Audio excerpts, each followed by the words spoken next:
దేవునికి స్తోత్రం కలుగును గాక. ఉదయకాల సమయం ప్రభుని ఆరాధించడానికి, ఆయన నామమును కీర్తించడానికి ప్రభు చేత మనకు అనుగ్రహింపబడిన శ్రేష్టమైన సమయం కొరకు దేవునికి స్తోత్రం చెల్లిద్దాం.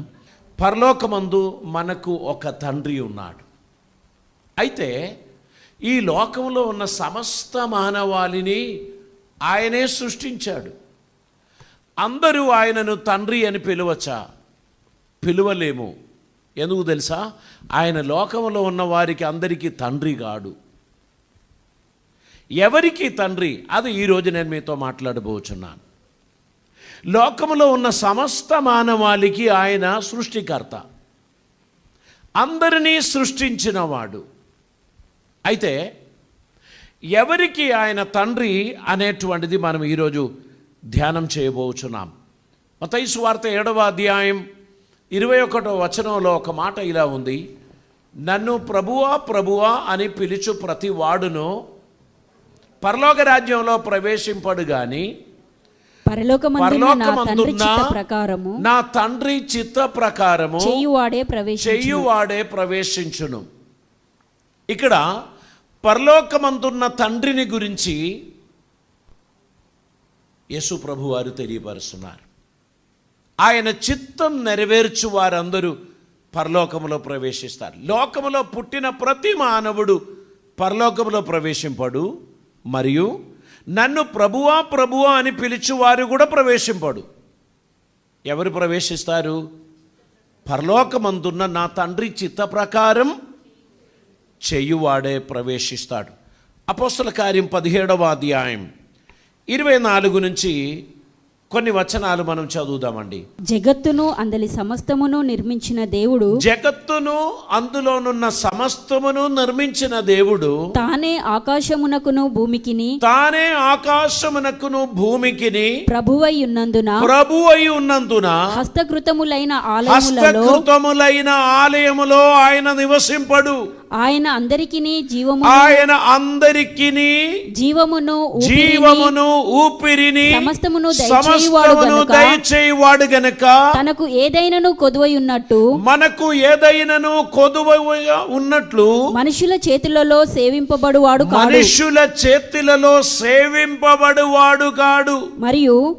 మరియు యావత్ భూమి మీద కాపురముండుటకు ఆయన ఒకని నుండి ప్రతి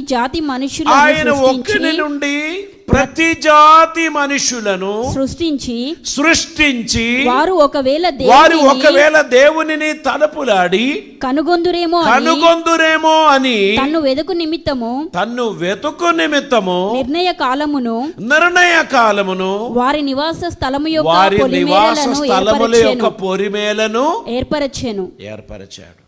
ఇక్కడ దేవుడు ఇంకా ఆశతో కనిపెడుతున్నాడు. ఆయన సృష్టించిన మనుషులందరూ ఆయనను కనుగొందురేమో, ఆయనను తెలుసుకుందరేమో అని ఆయన వారి కొరకు కనిపెట్టుచున్నాడు అని అంటున్నారు. సృష్టికర్త అయిన దేవుడు మనుషుల చేత సేవింపబడిన వాడు కాడు.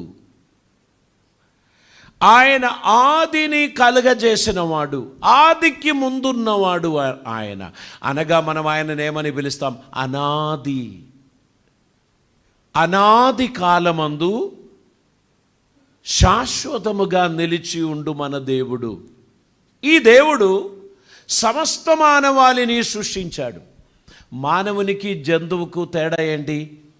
జంతువు నిద్రపోతుంది, జంతువు లేస్తుంది, జంతువు ఆహారం తింటుంది, జంతువు పరిగెడుతుంది, అంతే. అంతకు మించింది ఏమీ లేదు. జంతువుకు తల్లి ఎవరు, తండ్రి ఎవరు, సహోదరుడు ఎవరు అనే ఆ ఆలోచన శక్తి లేదు. మానవునికి మాత్రం దేవుడు ఆలోచించినట్లు ఆలోచించే శక్తినిచ్చాడు, నిర్ణయం తీసుకోవడానికి ఉన్న అధికారం ఇచ్చాడు. అందుకే దేవుడు సమస్త అధికారమును మానవునికి ఇచ్చి తన పోలిక చొప్పున తన స్వరూపమందు అతని చేశాడు.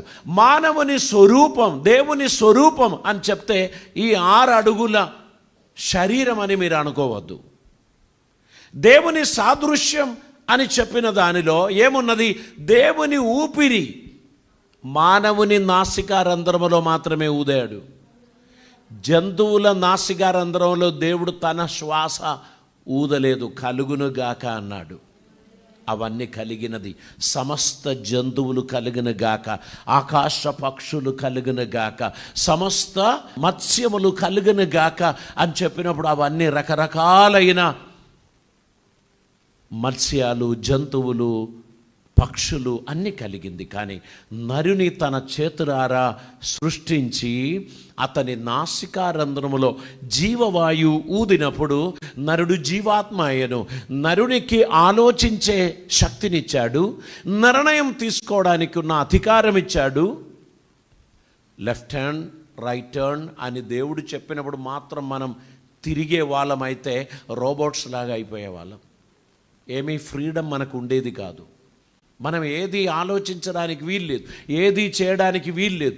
ఎవరో ఒకరు కమాండ్ ఇచ్చినప్పుడు మాత్రం పనిచేసే వ్యక్తిగా ఉంటే మనం స్వేచ్ఛ కలిగిన మనుషులం కాము. ఇప్పుడు మనము మంచిదానిని చెడ్డదానిని గుర్తుపట్టడానికి ఉన్న జ్ఞానం దేవుడిచ్చాడు. ఎందుకంటే ఆయన పోలికగా మనల్ని చేశాడు గనక. మనం అందరము ఏది సరైనది ఏది కానిది అని గుర్తించడానికి ఉన్న జ్ఞానం దేవుడిచ్చాడు. ఒక కార్యం చేయబోయే ముందు మన అంతరాత్మ మనతో చెప్తుంది, నువ్వు తప్పు చేస్తున్నావు. అవును కదా? మనం అప్పుడు వెంటనే అటు ఇటు చూస్తారు. ఎవరు చూడడం లేదు కనుక మనం అది చేస్తాం. అంతరాత్మ ఏమన్నది? నువ్వు తప్పు చేస్తున్నావు. అప్పుడు మనం చూసేది, ఎవరైనా నన్ను చూస్తున్నారా? ఎవరు నన్ను చూడడం లేదు కనుక నా తప్పు పర్వాలేదని నేను నిర్ణయించుకున్నాను. That is my decision. కానీ అంతరాత్మతో ఎవరు కనెక్ట్ అయి ఉన్నారు? దేవుడు కనెక్ట్ అయి ఉన్నాడు. ఆ దేవుడే మన మనసాక్షితో చెప్పాడు, ఇది రైట్ కాదు, దిస్ ఈస్ రాంగ్. మనం అప్పుడు ఎవరిని చూసాం? నా హస్బెండ్ చూస్తున్నారా, నా బిడ్డలు చూస్తున్నారా, నా వైఫ్ చూస్తున్నారా, నా పేరెంట్స్ చూస్తున్నారా, మా ఊరోళ్ళు చూస్తున్నారా? ఎవరు చూడడం లేదు కనుక అదో తప్పుగా మనకు అనిపించలేదు. కానీ మన మనసాక్షి గాయపరచబడినది. దేవుడు సమస్త మనుషులకు మనసాక్షినిచ్చాడు. సమస్త మనుషులకు నిర్ణయాలు తీసుకోవడానికి ఉన్న అధికారం ఇచ్చాడు. కానీ అందరికీ ఆయన తండ్రి అని మీరు అనుకోకూడదు. అందరికీ ఆయన తండ్రి కాడు. ఎవరికి ఆయన తండ్రి అని మనం ఆలోచించుకుంటూ ముందుకు వెళ్ళుచున్నప్పుడు దేవుడు సృష్టించిన విధానమును గురించి ఆదికాండం 1వ అధ్యాయం 26-27 వచనాలు చదువుదామండి. దేవుడు మన స్వరూపమందు మన పోలిక చొప్పున నరులను చేయుదమా. వారు సముద్రపు చేపలను ఆకాశ పక్షులను పశువులను సమస్త భూమిని భూమి మీద ప్రాకు ప్రతి జంతువును ఏలుదురుగాక అనియు పలికెను. దేవుడు పలికాడు. దేవుడు తన స్వరూపమందు నరుని సృజించెను. దేవుని స్వరూపమందు వాణ్ణి సృజించెను. స్త్రీని గాను పురుషుని గాను వారిని సృజించెను. ఇది 1వ అధ్యాయం. 2వ అధ్యాయం 18వ వచనంలో దేవుడు అంటున్నాడు, నరుడు ఒంటరిగా ఉండుట మంచిది కాదు. సృష్టించినప్పుడు దేవుడు వారిని స్త్రీని గాను పురుషుని గాను సృష్టించారు. 2వ అధ్యాయంలోనికి వచ్చినప్పుడు నరుడు ఒంటరిగా ఉండుట మంచిది కాదు, నేను అతనికి సాటి అయిన సహాయమును చేసుకొందునని దేవుడు అనుకున్నాడు. అతనికి గాఢ నిద్ర కలుగజేసి అతని ప్రకటి ఎముకను తీసి మాంసం పొదిగించి ఒక స్త్రీనిగా మార్చి తన దగ్గరికి తీసుకొచ్చారు. సమస్త భూజంతువులకు ఆకాశ పక్షులకు పేరు పెట్టిన ఆదం ఈ స్త్రీని చూడగానే, ఆహా, నా ఎముకలలో ఎముకయు నా మాంసములో మాంసము, నీవు నరునిలో నుండి తీయబడను గనక నీకు నారీ అని అనబడును అని ఆయన ఒక కవిత్వం పాడాడు. ఏ పక్షిని చూసి కూడా అలా చెప్పలే, ఏ జంతువును చూసి కూడా అలాగా చెప్పలేదు. ఆ స్త్రీ రూపమును చూచినప్పుడు నా ఎముకలలో నుండి ఒక ఎముకయు, నా మాంసములో నుండి మాంసము అని ఆయన కవిత్వం పాడి ఆ స్త్రీని తన సొత్తుగా, తన సొంతంగా చేర్చుకున్నాడు. ఇదే దేవుడు చేసినటువంటి కార్యం. ఇంకా దేవుడు మానవులందరినీ ఈక్వల్గా చేశాడు అని బైబిల్ చెప్తున్నారు. చూద్దామండి, రోమాపత్రిక 2వ అధ్యాయం 11వ వచనాన్ని మనం చదువుదాం.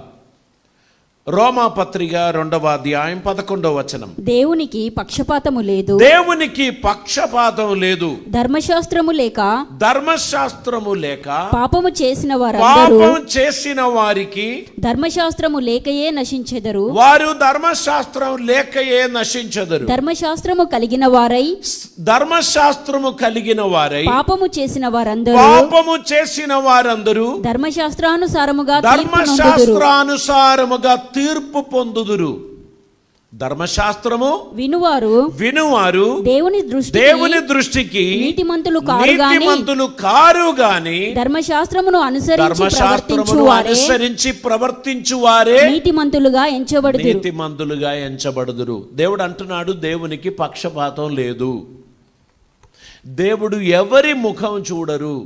ధర్మశాస్త్రం లేనప్పుడు పాపం చేసిన వాణ్ణి ధర్మశాస్త్రం లేకుండానే తీర్పులోనికి నడిపిస్తాడు.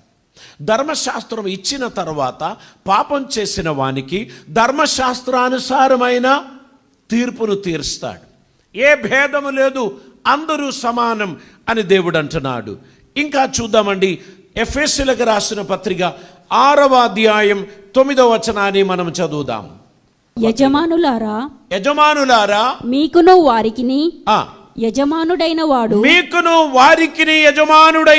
ఒకడు పరలోకమందున్నాడని ఆయనకు పక్షపాతం లేదని ఎరిగిన వారై వారిని బెదిరించుట మాని ఆ ప్రకారమే వారి ఎడల ప్రవర్తించుడి. యజమానులారా, టీమ్ లీడర్స్, మీ ఎగ్జిక్యూటివ్స్ను మీరు కలవరపరచి, తిట్టి, కోపపడి, బూతులు పలికి, వాళ్ళతో పని చేపిస్తూ మీరు ఎయిర్ కండిషన్ రూములో కూర్చొని మీ బెనిఫిట్స్ పొందుతున్నటువంటి యజమానులారా, మీకును వారికిని ఒక యజమానుడు పరలోకమందున్నాడు అని గ్రహించి వారి ఎడల దయ చూపండి అని అంటున్నారు. దేవునికి స్తోత్రం.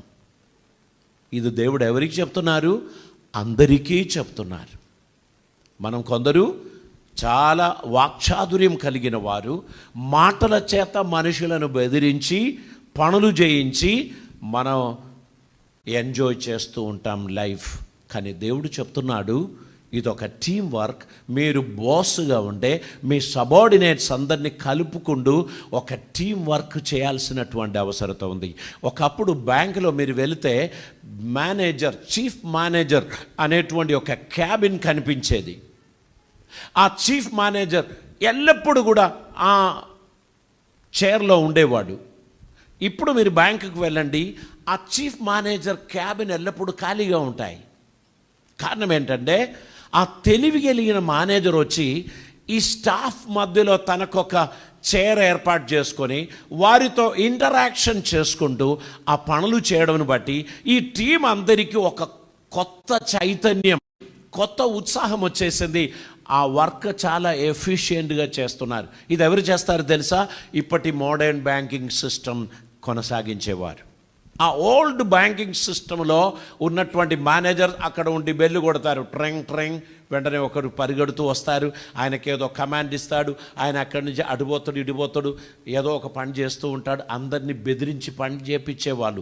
ఇప్పుడు అలా కాదు. బుద్ధిమంతుడైన మేనేజర్ వర్కర్స్ మధ్యలో ఉండి వారితో చాటింగ్ చేసుకుంటూ తన పనులు చేస్తూ నవ్వుతూ జోకులు వేస్తూ హ్యాపీగా ఆ 8 గంటలు ఎలా పోయిందో వారికి తెలియకుండా వారి పనులు చేస్తున్నారు. వారి బుద్ధిమంతులు.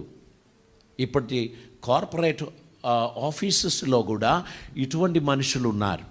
నేను వీక్గా ఉన్నాను, ఈరోజు నాకు హెడేక్గా ఉన్నది అని ఒక స్టాఫ్ చెప్తే పర్వాలేదు, ఆ పక్క రూములో వెళ్ళి కాసేపు రెస్ట్ తీసుకొని రా, ఒక 1 అవర్ రెస్ట్ తీసుకో అని చెప్పి పంపించే మేనేజర్స్ తెలివి కలిగిన వాళ్ళు.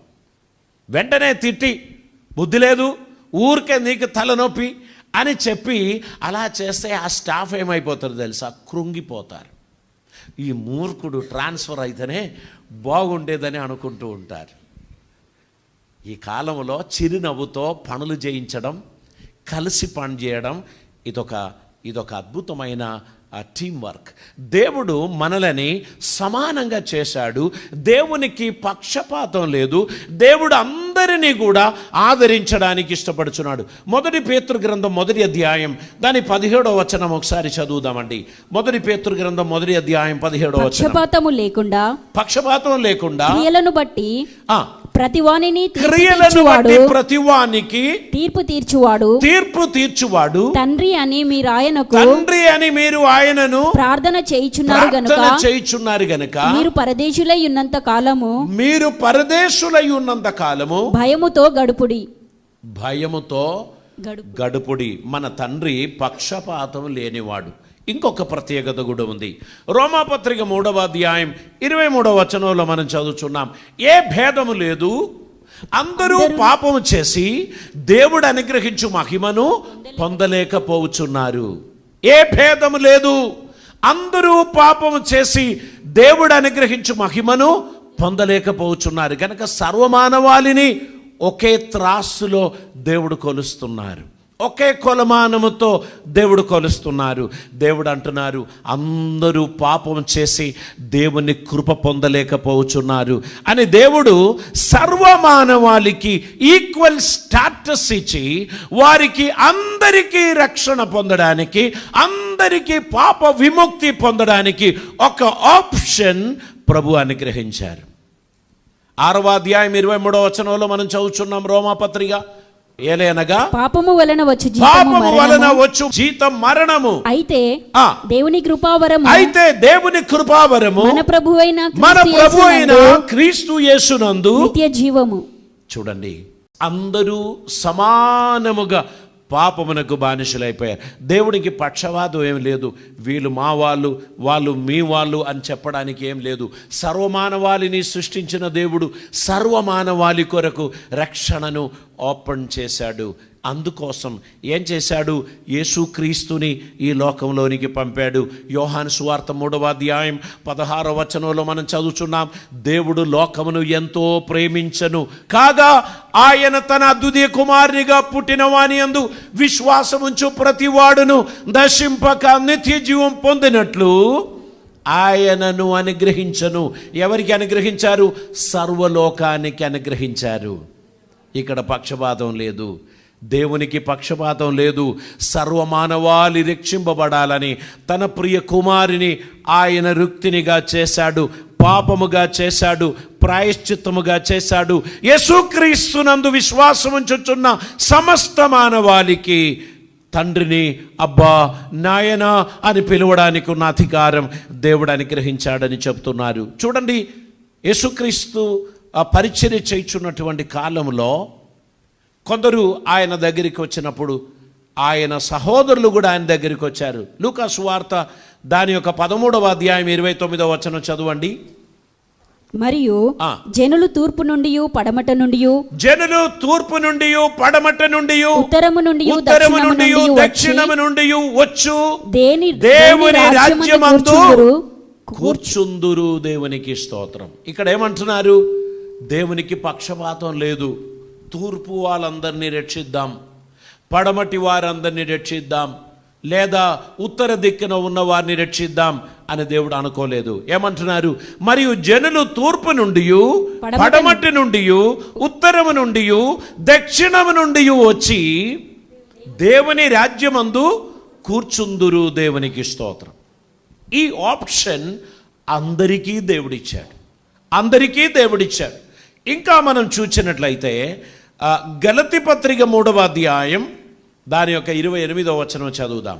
ఇందులో యూదుడని గ్రీసు దేశస్థుడని లేదు, దాసుడని స్వతంత్రుడని లేదు, పురుషుడని స్త్రీ అని లేదు, యేసుక్రీస్తునందు మీరందరూ ఏకముగా ఉన్నారు. దేవునికి స్తోత్రం. దేవుడు యేసుక్రీస్తుని ఈ లోకములోనికి అనుగ్రహించి మన అందరికీ సమానముగా ఆయనను యాక్సెప్ట్ చేయడానికి ఉన్న అధికారం దేవుడిచ్చాడు. యూదుడని లేదు, గ్రీసు దేశస్థుడని లేదు, ప్రతి వారికి యేసుక్రీస్తు ద్వారా తండ్రి దగ్గరికి రావడానికి ఉన్న ఒక స్వేచ్ఛ, అధికారం దేవుడు అనుగ్రహించాడు. కొలస్సీ పత్రిక 3వ అధ్యాయం 11వ వచనాన్ని మనం చదువుదామండి.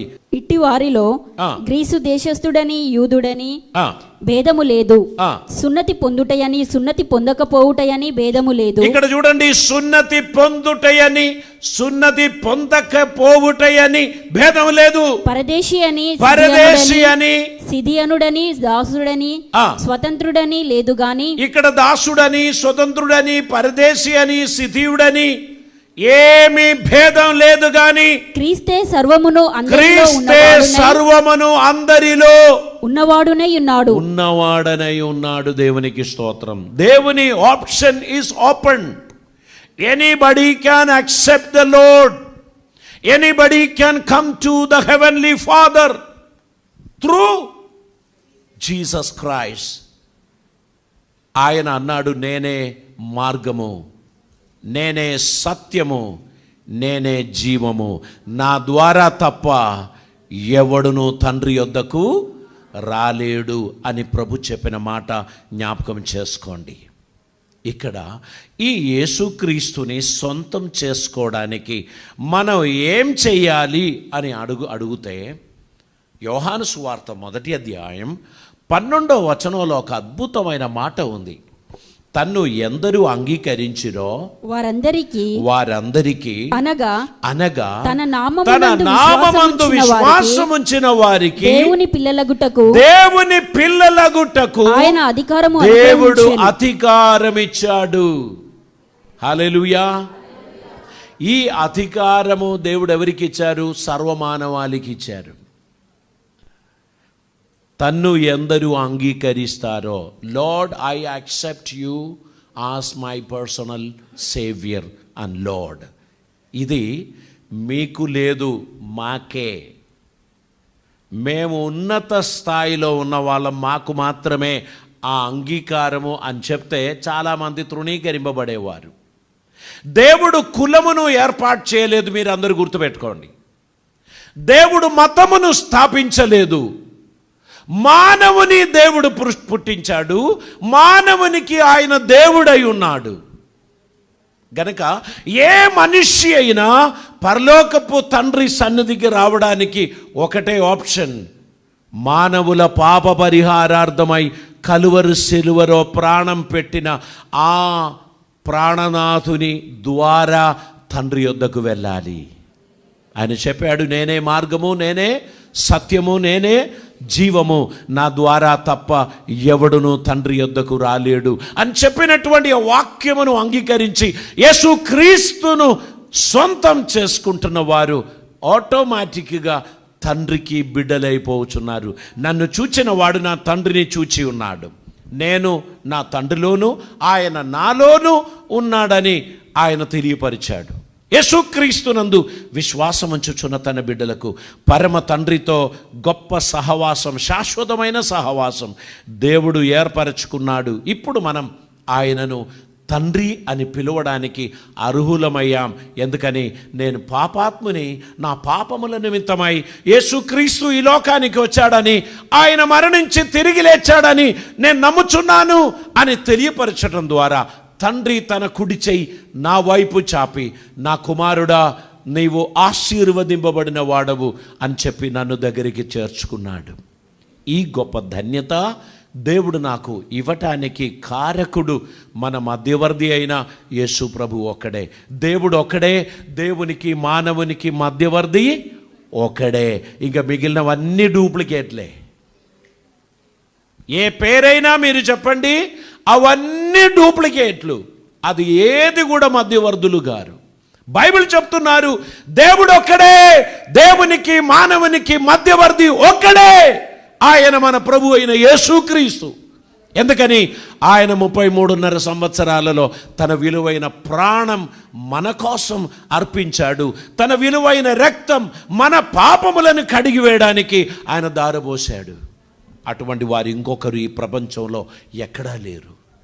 మీరు ఎక్కడైనా తిరగండి, యేసు చేసిన త్యాగానికి సమమైన త్యాగం చేసిన వారు ఒక్కరూ మీకు దొరకరు గనుక మనకు ఒకే ఒక్క మధ్యవర్తి, మన పాపములు పరిహరించిన, ప్రాయశ్చిత్తం చేసిన మన రక్షకుడు, మన ప్రభు ఒక్కడే. ఆయన ద్వారా తండ్రిని వేడుకోవడానికి, తండ్రిని సమీపించడానికి మనకు కృప అనుగ్రహించారు. ఈ విషయంలో మీకున్న డౌట్స్, మీకున్న ఆ అయోమయత్వం అది తొలగిపోవాలి.